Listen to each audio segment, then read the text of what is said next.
Here's all you'll need to keep the kids happy. Some bananas, I've frozen them so the milkshake comes out cold. Some ice cream, milk and a touch of vanilla essence. In with your bananas to give them a helping hand. Put some of your milk.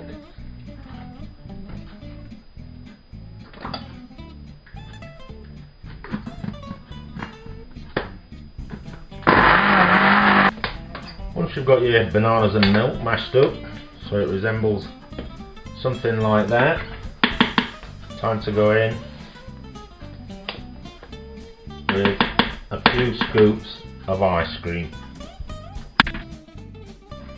And to add to the taste, you're going to go in with about a teaspoon of vanilla essence.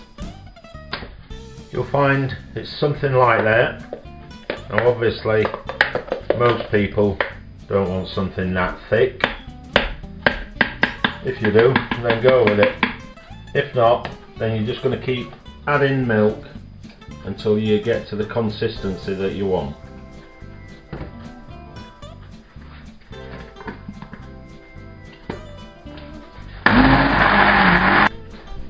When you've got it to the sort of consistency you want, not too gloopy but not too thin either, it's time to pour it out and enjoy a really cool, refreshing banana-y drink. Cheers.